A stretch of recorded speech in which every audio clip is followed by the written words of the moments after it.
అందరికీ నమస్కారం అండి ఫ్రెండ్స్. మనకి ఇప్పుడిప్పుడే మరొక ముఖ్యమైన అప్డేట్ అయితే రావడం జరిగిందండి. అదేమిటంటే వాలంటీర్లు సచివాలయాలపై చంద్రబాబు గుడ్ న్యూస్ అంటూ ఇప్పుడే మనకు ఒక లేటెస్ట్ అప్డేట్ అయితే రావడం జరిగిందండి.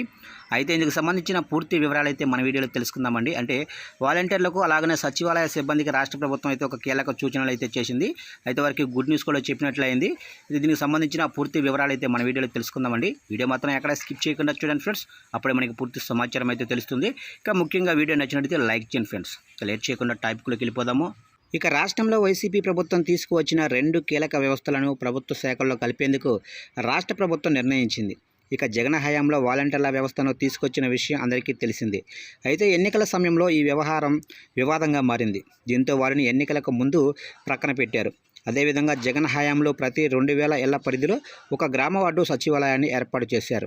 దీనిలో ప్రభుత్వంలోనే మున్సిపల్ నుంచి రెవెన్యూ వరకు, పోలీసు నుంచి ఇరిగేషన్ వరకు అన్ని శాఖలకు సంబంధించి సెక్రటరీలను, అడ్మిన్లను ఏర్పాటు చేశారు. అయితే వీటి వల్ల ప్రత్యేకంగా వచ్చిన లబ్ధి, ప్రజలకు అందిన ప్రత్యేక సేవలు లేవని భావిస్తున్న కూటమి ప్రభుత్వం సచివాలయాలను ఆయా ప్రభుత్వాల శాఖలకు అటాచ్ చేయనున్నారు. అదేవిధంగా కొన్నిటిని కలిపివేయనున్నారు. ఈ మేరకు తాజాగా సీఎం చంద్రబాబు నేతృత్వంలో జరిగిన రాష్ట్ర మంత్రి వర్గ సమావేశంలో నిర్ణయం తీసుకున్నారు. అదేవిధంగా వాలంటీరీ వ్యవస్థకు సంబంధించి కూడా పలు కీలక నిర్ణయాలు తీసుకున్నారు.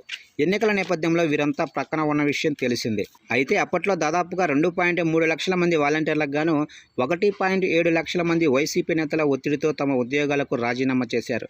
ఇక మిగిలిన వారిలోనూ చాలామంది వేరే ఉపాధి చూసుకుని వెళ్ళిపోయారు. ఈ నేపథ్యంలో ప్రస్తుతం ఉన్న వాలంటీర్లను ప్రభుత్వ శాఖలకు అటాచ్ చేస్తారు. వారి నైపుణ్యంతో సహా ఇతర విద్యా అర్హతలను బట్టి ఆయా శాఖల్లో వారికి అవకాశం కల్పిస్తారు. ఈ క్రమంలోనే ఎన్నికలకు ముందు చంద్రబాబు ఇచ్చిన హామీ మేరకు వారికి నెలకు 10,000 చొప్పున వేతనం కూడా ఇవ్వనున్నారు. అయితే రాజీనామా చేసిన వారిని మాత్రం తీసుకునేది లేదని మంత్రివర్గ సమావేశంలో పలువురు మంత్రులు తేల్చి చెప్పడం గమనార్హం. ఇక వాలంటీర్ల విద్యా అర్హతను కూడా పెంచే ప్రతిపాదనకు మంత్రివర్గం ఓకే చేసింది.